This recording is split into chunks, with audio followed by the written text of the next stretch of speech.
Hello, everyone, and welcome to another Directions Mag Geospatial webinar, this evening co-hosted with our friends over at the Esri Education Team.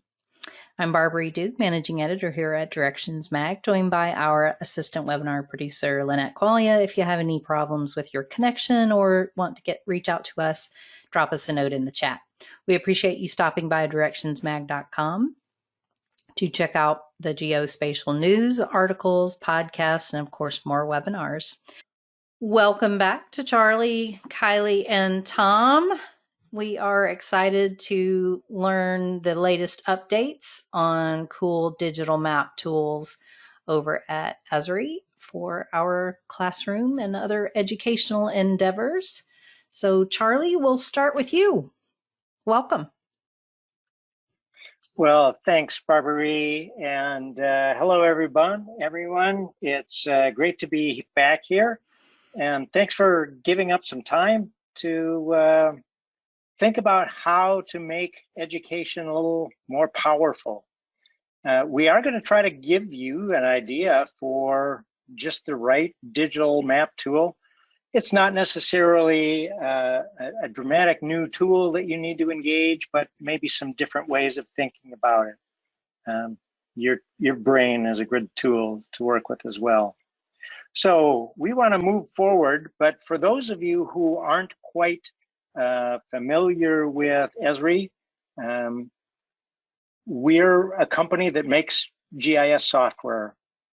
And we like to think about this as we're helping people see patterns, see connections, see relationships. That's what thinking geographically is all about. It helps you see what others can't. And we want people to do that in all kinds of industries, including education. And to do that, we make this platform of software called ArcGIS that's used in education as well as a whole bunch of others. So if you're thinking about how do we do this in a school setting, well, you can go take a look at esri.com/schools. You'll see the web page on the right-hand side here. And basically, we think that just like the professionals do with our tools, students can understand the world using these tools. That'll help them make good decisions about things, big problems and small, things in their neighborhood or around the world. Solve these problems, think about different kinds of solutions, thinking spatially, thinking about these patterns and relationships using these tools.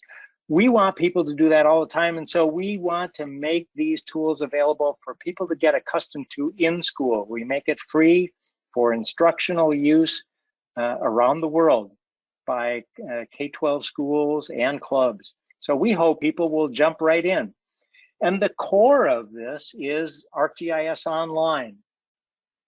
Now, when people go there, go to arcgis.com, there are all kinds of things that they can do even without logging in. And that's one of the really great things about this is you don't have to there's not a lot of overhead to get started. There's a whole bunch more that you can do logging in. And so that's why we provide software to schools. But part of the magic for schools is that we can use these power tools on any kind of device, Windows, Mac, Chromebooks, Android, iOS.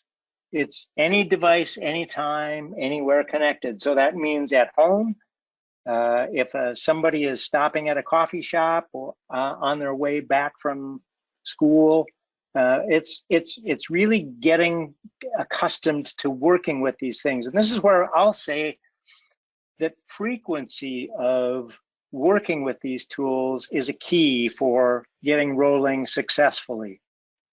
Well, at this point, I think it's time to turn it over to Kylie. So Kylie, are you ready to rock and roll? Of course.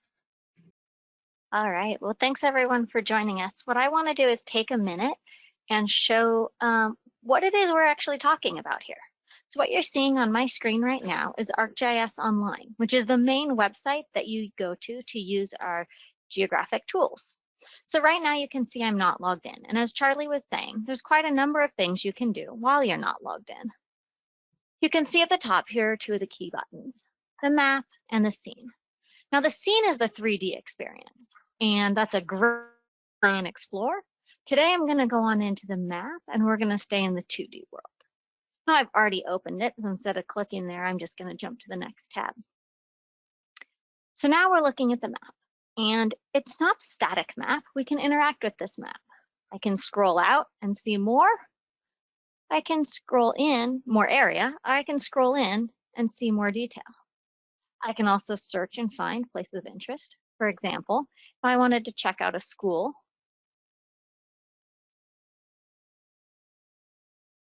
that school. Now you get an idea here of what the school looks like, but maybe I want to see a little bit different or more detail. So I can change the map that we're looking at. Maybe I want to see some of the imagery or imagery with some labels. I can zoom in and get a better idea of the school and the campus. I can also do other things. Perhaps I want to measure. Well, my classroom's right here. And when students go to the cafeteria, they're going to need to head over here. So how far is that? And I can get an idea of that distance. As you saw, we can also change that background. Maybe we want to see the school less obviously, right? So there's a lot of choices you can make to make this map look like something you can use and you can interact with. While you're here, you can also change a bunch of different things about data on the map. Now, one thing you might notice about this map I'm using right now is there isn't a whole lot there, right? We have some background data or the base map, but that's about it. So let's go ahead and jump to another map. This map looks very similar right now, but you'll notice that everything is turned off. I can start turning on things of interest. Just a second.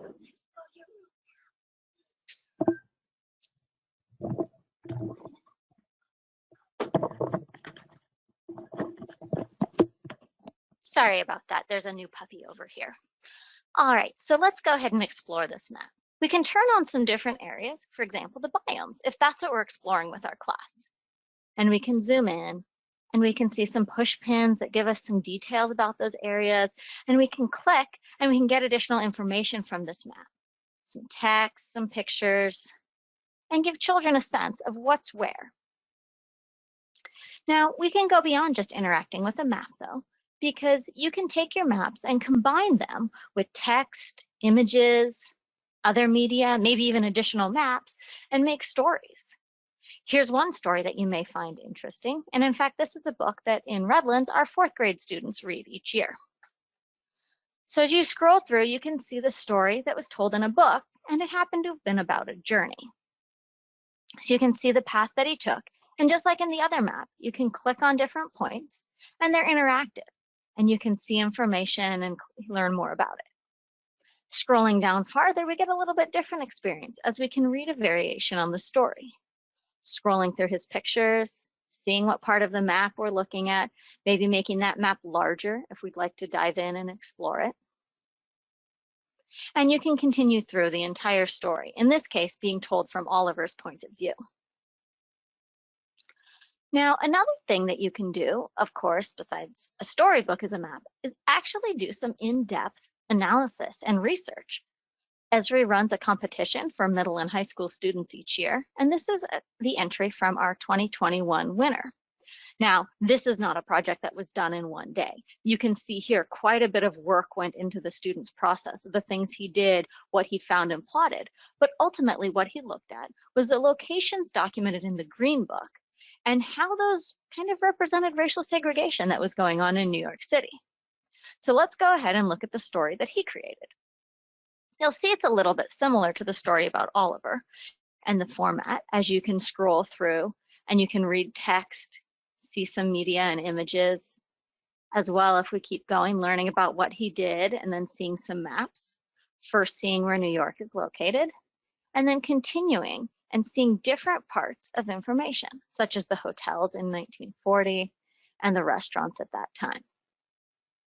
Now he continued through and shows quite an analysis of what you can do when you look at the Green Book and you plot those and learn about what happened in relation. Like Charlie was saying, it's all about finding a pattern and a relationship within this data. And you can see he did quite a look at what was where and the different impacts and segregation that you could find by seeing this data on a map. So again, these are stories where we're taking those maps and combining them with other information.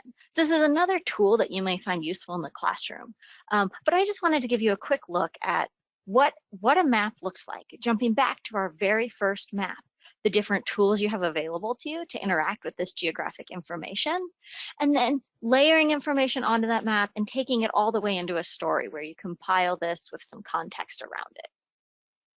Now, in education, Esri has provided some special resources just for the classroom. And one way you can learn about those is in a story map. So I'm going to go ahead and turn it over to Tom now, so he can take you through another story map that you may find useful in the classroom. Thanks, Kylie. So we oftentimes use story maps to help organize and then convey information. And sometimes that is in the form of a story, and sometimes, as in my example here, it's hopefully on screen, it's not so much a story, but rather an atlas. So Kylie alluded to this idea that Esri's created some content for classroom use. We're going to jump into what these GeoInquiries are more in a moment, but I wanted to start by showing you one of my story maps that I use to help organize this vast collection of almost 200 lessons and almost 1,000 layers of data called GeoInquiries. As you might be able to tell by the left-hand side of my screen, GeoInquiries are actually organized by subject area. And of course, especially for those that are interested in geomentoring, a lot of times one of the things we find out first is what our teacher needs assistance with, what we might be able to, as GIS professionals, help them with. And a lot of times that is in the context of a disciplinary area. So GeoInquiries, as an example, earth science is a very common K-12 discipline area that we might be looking for resources to help out our local teacher with. So in this story map, I'm able to click on Earth Science and it unfolds this menu of things underneath it. And it turns out each one of these is actually a map because it's an atlas, and we are map forward in this particular case. But the neat thing about this atlas is I can go through the maps pretty quickly to get a sense of some of the content that's being displayed in here. And you probably recognize that at least right now, this atlas is still using the old viewer. And we'll talk a bit more about that as the evening progresses. But as I go down through my atlas, I can see all these other discipline areas where we have pre-built content for you or the educators you work with to help enhance teaching and learning about standards-based content that those teachers already teach. So with that as a bit of a preamble here, we'll jump into this thing called GeoInquiries. We'll do a light touch on what we've done over the past and then spend a little bit more time on recent developments. Today there are 10 different collections of GeoInquiries. As you noticed, each GeoInquiry collection is focused on a different content area. Each collection has somewhere between 15 and 20 activities in it. There's a little bit of variation, and there's a couple of reasons for that. The level 1 activities do not require any login. There's no installation. The teacher or student simply pulls up the URL that we provide on the teacher activity sheet, and the map is available for full interaction.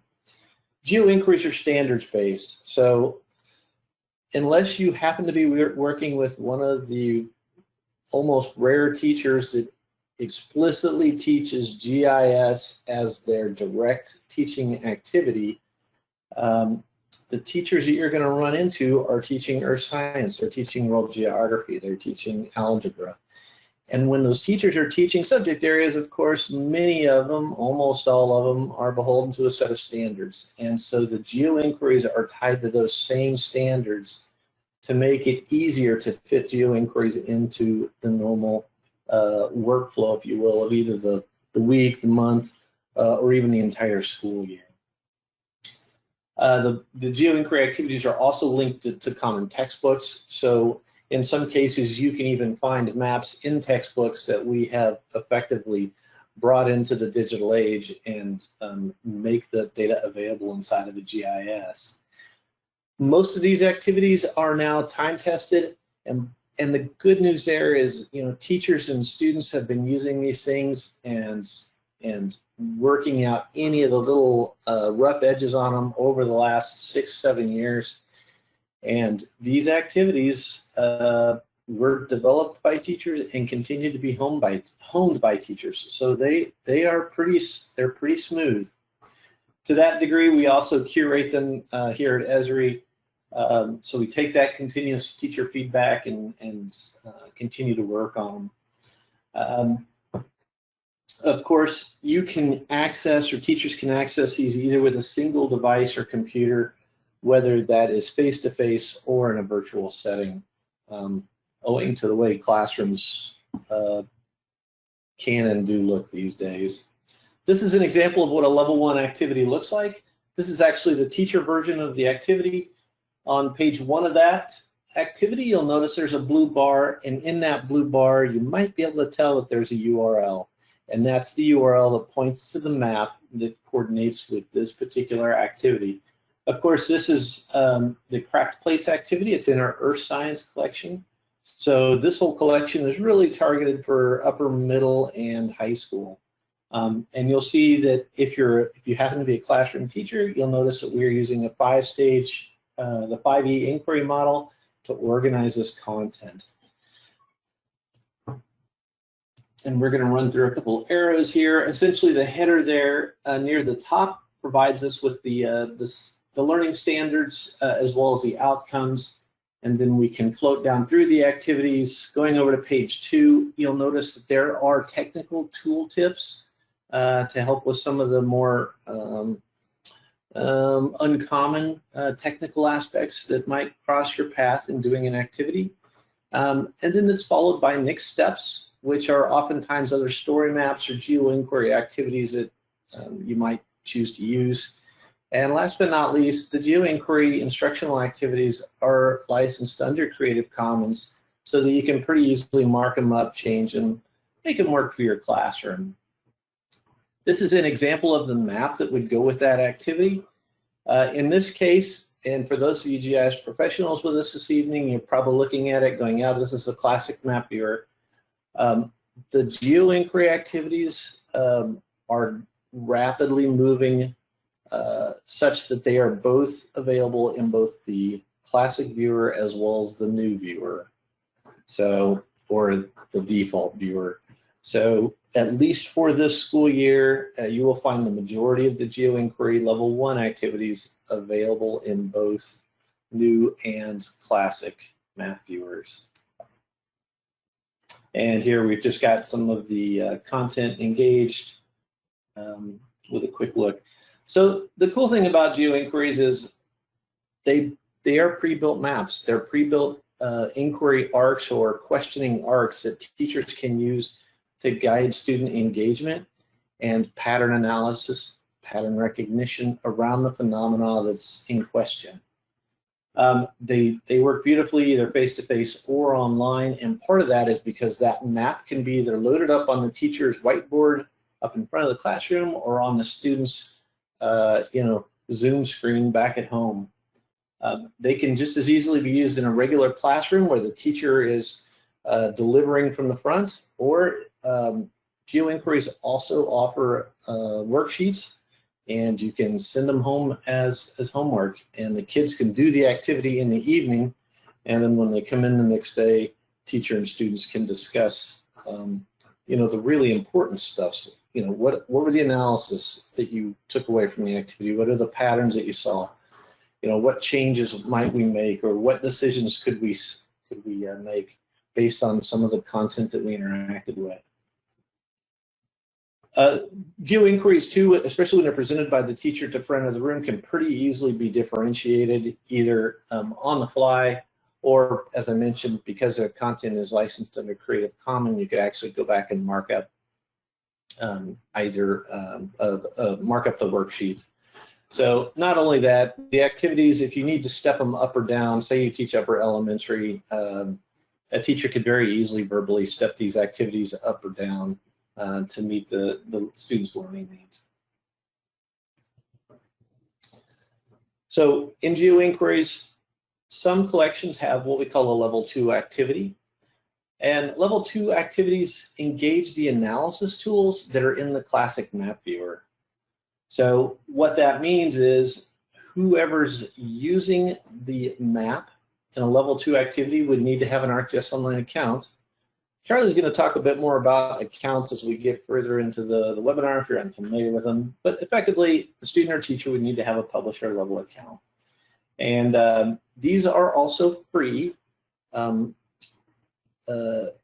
keep in mind, as an analysis activities, they do put a little bean in the bucket, if you will, every time you use them. A quick way to understand what a level 2 activity looks like, in case you are looking at one of these and just want clarification, there's a large 2 in the banner at the top.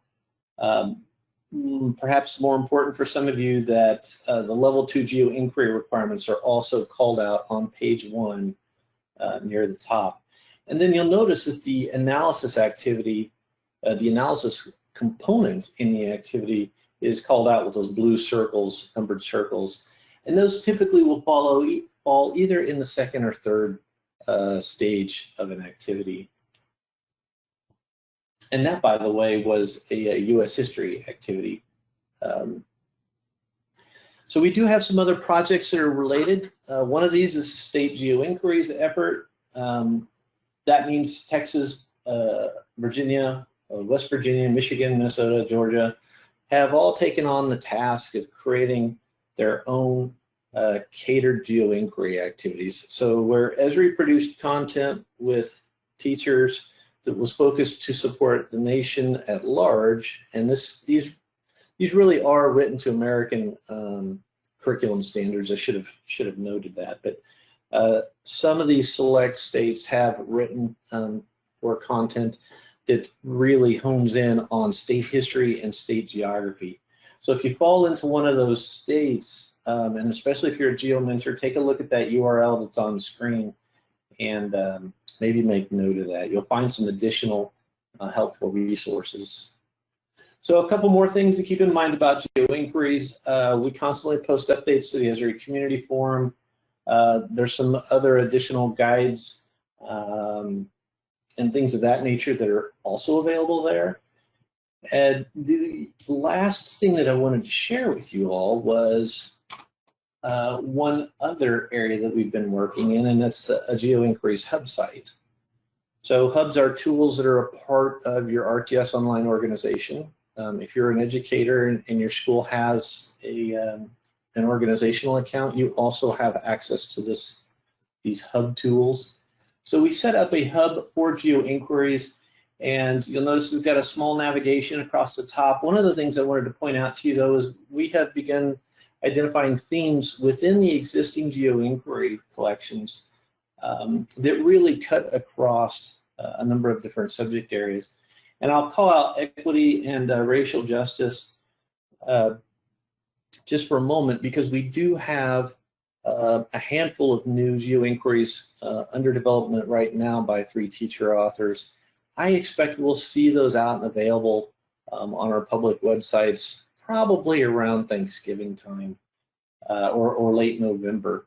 Some of the other themes, though, of course, you see is climate change, democracy, conflict. I mean, these are just concepts that run across so many different GeoInquiry activities. You can click on those, of course, and drill into them and get a list of activities.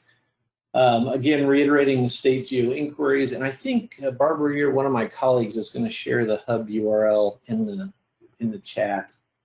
And then we've got some experimental stuff that we've included in here as well on the hub site. The homepage, though, will have the link to the Storymaps. I did not share with you our introductory story map. It covers a lot of the same material I just covered, but it's linked from here. You'll also notice that we have updates regularly posted here. And then, of course, what will be happening is as more and more of the the GeoInquiries for the new map viewer become available, they will first and foremost be available from the hub. And then over time, particularly over this school year, we'll begin to migrate those up so that they're available on Esri.com in more prominent positions. So if you want to get to the, the latest and greatest content related to GeoInquiries, either new GeoInquiries or ancillary content, this hub is going to be your starting point. So I believe that's what we have for GeoInquiries for you this evening. Please visit the hub, check it out. The classroom content can be a very good starting point with most educators. It's approachable, it's not intimidating, it looks familiar, it feels familiar, and the educator can say, oh, I can see how this interactive map can tie right in with what I'm teaching this week or next week. And then from there, you can move into more interesting things, particularly as either a geo-mentor or as an educator, and start looking a little bit further down the road. In terms of technologies and advanced pedagogies. And I think at this point, that's where we want to bring Kylie back in to talk about some of those other tools. Great, thanks, Tom. So right now, you've seen a good look at the GeoInquiries, right? So those are standards-based. When you're, especially as geo-mentors, because a lot of you were interested in that, it's a great tool to go to teachers with. Right? It's a great tool for an educator looking to bring some GIS into their classroom. One way to get teachers to welcome GIS into their classroom is having it plug into what they're already doing. Now, the other common thing I find that teachers often want to do is that little bit extra or a project, and GIS often ties in really well there. So let's go ahead and actually try it out. So you'll see there's a QR code on the screen right now. And if you take a picture of that with your phone, you'll be able to take a survey and join us here. And I think one of my colleagues will also put the link, there it goes. So you can also just click that link if you want. If you want to take the survey on your computer, click on that link. And I'm going to go ahead and switch now, and we'll see the same thing you're seeing. So this survey is obviously not exactly the project you do. This is just to show you kind of the tools available to do a project. And in this case, what we're looking at is the type of shoes folks have on as they're listening to this call. All right, so you can select the type of shoe you have on. I'm always just in socks. We can take a picture of your current shoes, either using the camera of your device or by choosing a file. I already have one here today. We can add that image in, fill out your shoe size, give a brand of shoes if you do have them on, and we can also put a point on the map. So to place your point on the map, you can go ahead and use your current location. You can search based on address. I tend to just place it right over my office here by zooming on in, and then I click right about where my office is to set my location. Now, once you've done that, you'll click submit at the bottom, and your point's going to go on in to our list of points, and we'll be able to see the information that you guys are submitting. Now, I'm going to give you a second to fill that out. And while I do, I'm going to talk a little bit about how it's created. So this is a tool called Survey 123. It's a survey tool. You're going to find it very similar to Google Forms, but the key thing is over here in all the different types of questions you can put in your form, this guy right here, the map. So you can add a map into your survey and have a where component. Maybe you're looking at patterns within your community. Maybe you're doing some data collection, maybe about even your school campus. So you're able to take Survey 123 and create the survey you need. It's going to be a simple process of dragging and dropping the question you want and then filling it out. And you can provide the choices as well. And you get the idea here. So the nice thing is this is going to give you a drag and drop experience. Again, similar to Google Forms, but the key is going to be that map question that you can add on to here. Now, once you've done that, you are able to see some of that data still right here in the Survey 123 website. So I'm going to go ahead and switch over to the data here. And you can see the information. And wow, if you noticed right when I switched, there was a big jump and we saw a whole bunch more dots up here. That's you guys filling it out. So I'm going to go ahead and let's see if we can get the table to show it. Now I have a filter on this data because I've used it before. Let me refresh so that we get more of this information. So you can see, right? We've got quite a number of things in here, and you'll learn things. I love it. Someone always puts a number that you look at, you go, I don't think anyone wears a 255, and you're going to learn from that, and your students are going to learn from that, how to author surveys to capture the best data. I'm not going to get into that too much right now, but I just wanted to expose that you really get students thinking about the kinds of questions to ask, the types of answers they want to receive, and keeping all of that information in here. Now, not only can we zoom in and see these points, wow, look, more are appearing just even as I look at it. All right, so that's pretty cool, right, and interactive.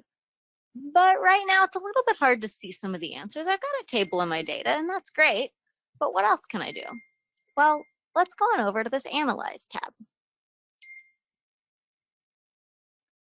When we get over to this Analyze tab, which I also already had open, we're going to be able, let me see if this guy, let's go ahead and refresh it just because it wasn't pulled up. Of course, it has to sign me in again. Sorry about that. Let's let it think for just a moment here, and we're going to get to analyze the data that we've gotten.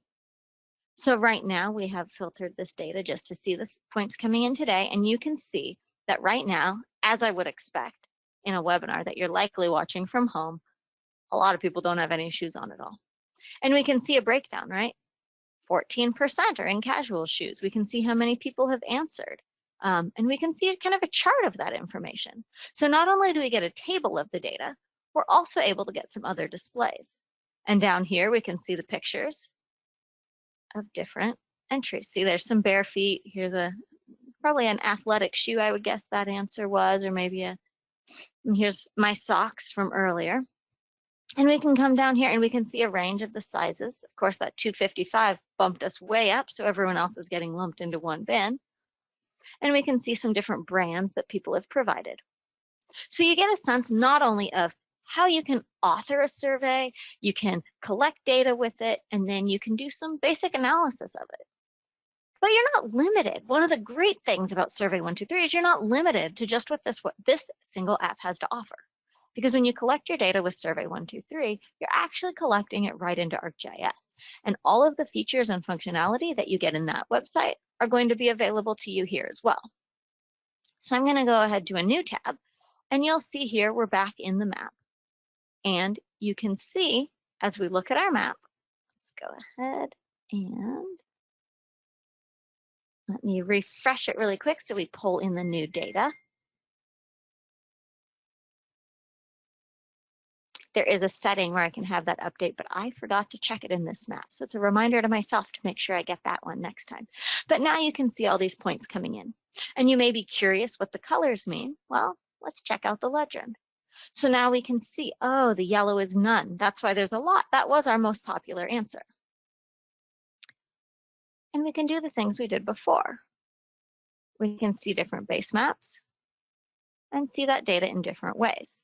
Now, one of the powerful things to do, of course, is to add some other data.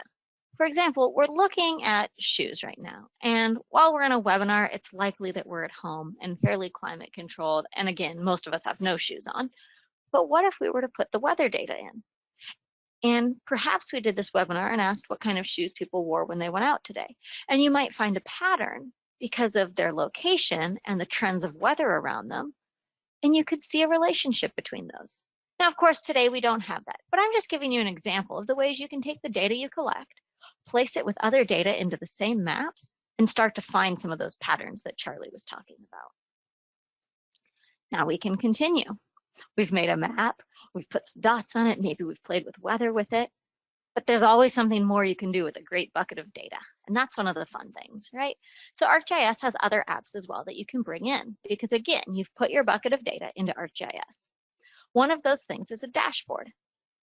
You can come in here and you can see, again, I'm going to need to refresh because I forgot to check on the setting that updates to show your latest data on the map. My apologies again, but you'll be able to see this data in another way. This is called a dashboard, and this was authored by taking the map and the data in it and making some visualizations to go with it. In this case, I've made a list where you can see just some basic information. You can see a count of how many people have filled out our survey today while we've been talking, and you can see a chart. Now, this looks very much like the one in Survey 123, but perhaps I'm curious about people who don't have shoes on right now. And there's two categories for that, right? There's no shoes. And I would say socks also counts in the sort of a no shoes option. So now I can see, oh, there's 10 people who don't have shoes on at all. In another sense, didn't share their shoes, but their lack thereof. And you can see those dots also on the map and where those people are located. So we've built an interactive dashboard. Now let's step back a minute to the classroom and say we were gathering data about maybe trends and ancestors of our classmates, maybe trees around our campus. And then we can take that data and we can pull it into different displays, because looking at a map isn't always the best way to understand our data. It's often one component, but by combining different visualizations, we can get an even more powerful picture of not only the data, but also the relationship it has to the geography. Now, at the very beginning, and when I was presenting earlier, I showed you a story map. And one thing I want to say is that while the story maps I looked at earlier were ones that you could use, you can also make those. So ArcGIS Storymaps is yet another app that's going to work with all of the content that you're creating in your account.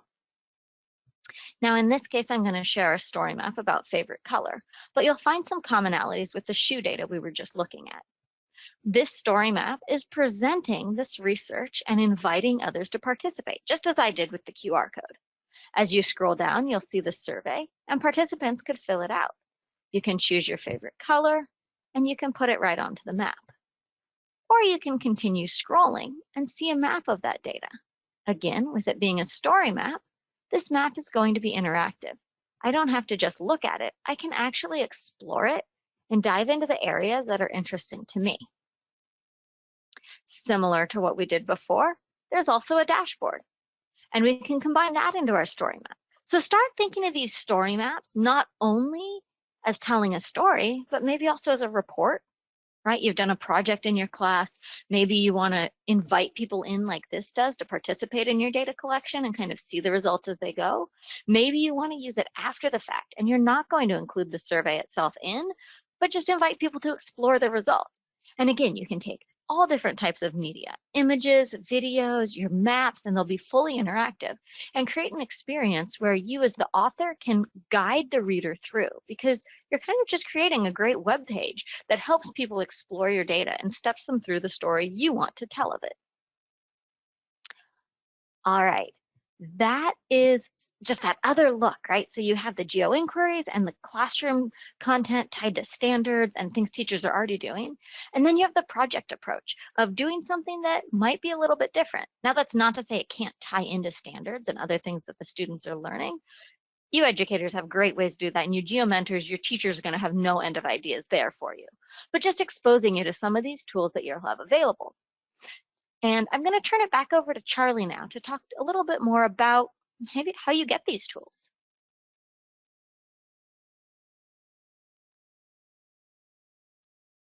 Thanks, Kylie. That was awesome. That's really good, because what it shows is that you don't have to be working with massive technology. You don't have to be working with lots of tools all at once. Just focus on some of the basic tools. Now, what I'm going to talk with you about is, how do I learn more? Gosh, how do I learn to do some of those things that Kylie was showing? Or how do I learn about teaching with GeoInquiries? I kind of get the sense of it. That's what I'm going to try to hit here. So lots that you can do without a login, as we said, lots more that you can do with logins. And again, it's thinking about that frequency that matters. Well, how do I get started even? So there's a document that we put together and we use to help a lot of people go from stopped and sitting down to sort of standing up and saying, okay, I'm ready to go, and walking forward. This Getting Started for Educators document has 4 different parts to it. And it says, hey, first let's just learn about GIS and ArcGIS Online. It takes maybe an hour tops to go through these first 7 items. And you get to watch a couple of videos, see a web page, and you get to start doing a little bit of tinkering. And then you can say, hey, okay, I'm ready now to do some more learning about how to teach with ArcGIS Online. You get into links 8 and 9 and GeoInquiries. That's where, if somebody goes through those, just 1 through 9, in less than an hour and a half, they can go from how do you spell GIS to I'm ready to teach with these tools tomorrow. The things that Tom showed, those GeoInquiries, are very powerful. They're very successful. It's been great for lots and lots of teachers. Now, if you're thinking, geez, I want to do what Kylie was doing, we've got number 10, a whole set of instructional videos that help you go from like ground zero, how do I do some things, all the way up to doing real projects. And so we break it down into little chunks that you can sit and watch over and over again and see how we're doing some things and practice and come back and look at it. You can go through these things and learn how to do them and share that with your students or with some students, some teachers that you're working with. These are really for you to get rolling. And you can see going down, hey, wait a second, I see in link number 14, request an ArcGIS school bundle. Okay, I'm not ready to do that. I just want to get to seeing, okay, how do I get started? Okay, this is where I'm looking for. These mapping hour videos. These were really designed for teachers and parents who were saying, I want to help my kids. I want to help kids who are staying home. Maybe they have to be, because of COVID, they have to be kept away from school. There are lots of reasons why you might want to go in and explore these things. But they're for beginners all the way up into the advanced folks. You don't have to watch each one to get to the advanced section, but they're designed to go in a flow from easier to harder. esriurl.com/mapping-hour. And that's an item on that getting started. That's item number 10. Item number 14, you'll say, hey, we're back on the schools page. I'm ready to request software. So you can see in the top corner of this screen, there's the schools page, and I've hit the pull down by schools, and I can see circled in red here, schools mapping software bundle. That's the page that is in front. And it says, hey, schools mapping software. This is where we can request software for our school. It's free, as Tom and Kylie were saying. It's free for schools, for instruction. Now there are two things highlighted in this red oval on the bundle page. One is something called a GIS Club Kit, and another one is see if your school already has a license. There are a lot of people who contact us and say, great, we want this software, I want it. And their school already has it. They're just not talking to the people who are operating it. So we want people to see if you've got software available, but maybe you're looking at this and saying, geez, I'm not sure that I'm entirely ready for a school bundle yet, or I'm just a little, we're a little school all by ourselves. We're not one of these big schools or big. These are the 6,000 odd school sites that are across the country that are using the school bundle. Sometimes they're districts, sometimes they're very large districts. So there are a lot of people that are doing it, but maybe you're in a situation where you're just not quite ready. That's where a GIS Club Kit is useful. It's a little bit less formal in educational setting. It may just be a parent working with an after-school club with a couple of kids from her family and a couple of kids in the neighborhood. Or it may be a training event that you're going to be doing with a group of people and you just want to get them ready for it. So it's just think short-term, think we don't have to save everything here. It's just an opportunity for us to go in and try it out and explore and say, okay, yep, this is what we want to do with our whole school.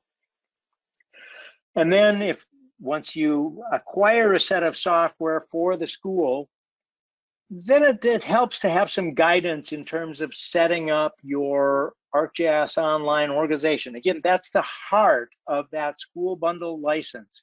And so we've prepared a document. This is item number 13 on the Getting Started page. That's actually right before you get to, I want to request software. We think a lot of people just need to see what it is, what it takes to run an organization. What are the things I need to be thinking about to run a school license?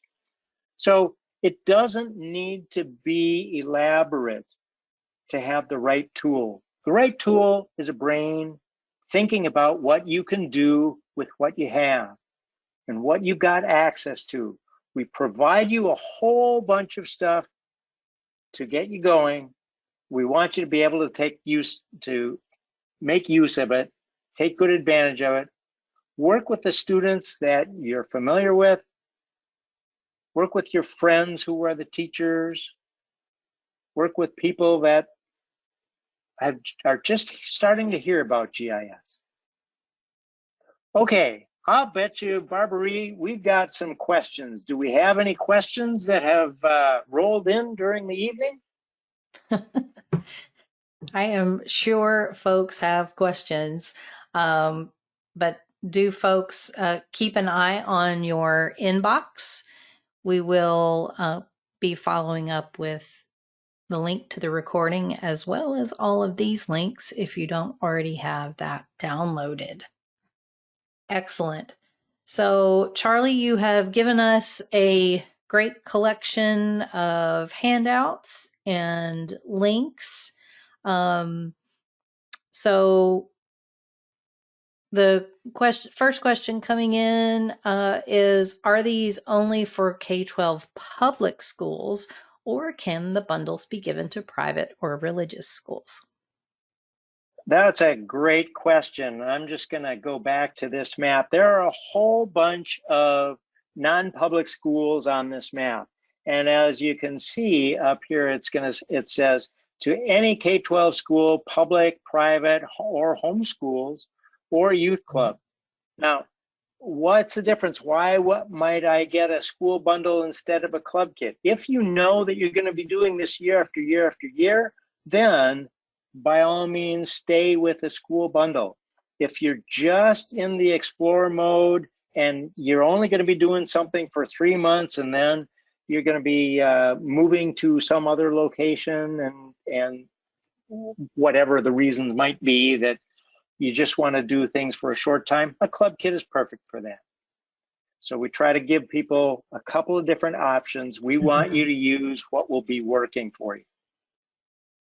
Excellent. So as a Geo mentor, what is the best method to get started at a school?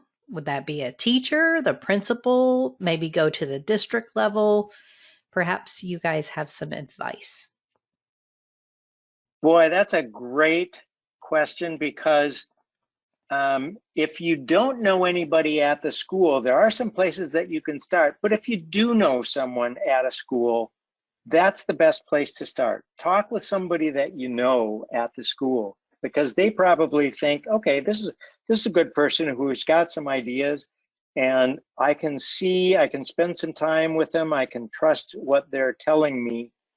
But if you don't know anybody, I tell people, usually talk with people from the science and social studies area if you can find somebody. But if you're not sure you can even find somebody there, talk with a library person.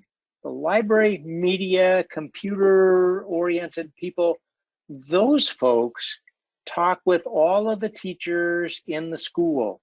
And they oftentimes know, hey, that teacher in that grade with that subject, they like to explore and do different things. That would be a great place to start.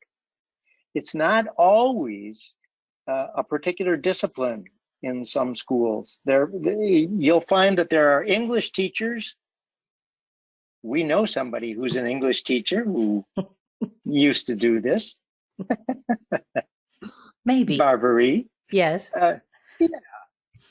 So everybody, and I'll bet you Kylie can add in on this one as well, because Kylie, you've been working with a district. Who's been interested in the district that you've been working with? So the district I've been working with has been actually approaching it from a professional development standpoint and offering the classes to educators who are interested through their district. So I had a connection there, and they actually reached out for some additional help, which is how I've gotten involved. So it all came down to a lot of conversations just with educators who are interested, whatever level they're at. Like Charlie was saying, your best way to get in is going to be that connection to get someone to try it. One thing I've seen a lot of good success with is offering as a geo mentor to come in and just do a geo inquiry with the class. Do a little project, see what the teacher wants in their classroom, and then offer to be the person who comes in and lets the teacher see how you would approach it. That's a great suggestion, because I've had some mentors come to me and say, hey, I want to go down to my third graders class and teach them all about parcel mapping. And there are not too many third grade classes that learn parcel mapping that have that in the things that are planned for the year. Talk with the teachers and say, how can I be of assistance? Is there something where a map might help in something that you're doing? Yeah. And oftentimes it might be a twist on that, Charlie. I know sometimes in third grade that focus might be on community. And so there might be a way to talk about parcel maps that could be meaningful to that class, but talking to those teachers is a great suggestion. All right. Absolutely. One other thing I'd add for geo mentors is to understand that your expertise here is coming in the geographic side, and the teacher is going to bring an expertise on the level of detail and the content that's appropriate for the students. So say you want to do parcel mapping, talk to the teacher, find out, like Barbara was saying, what part of it might interest the students, and understand the teachers can help you with that part, and you can bring the expertise and the technology to that. Excellent.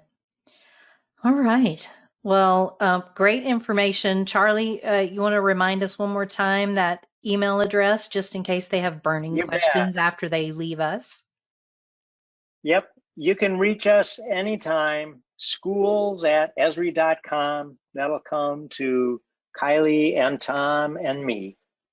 And we take all kinds of questions. Awesome. That's what we're here for.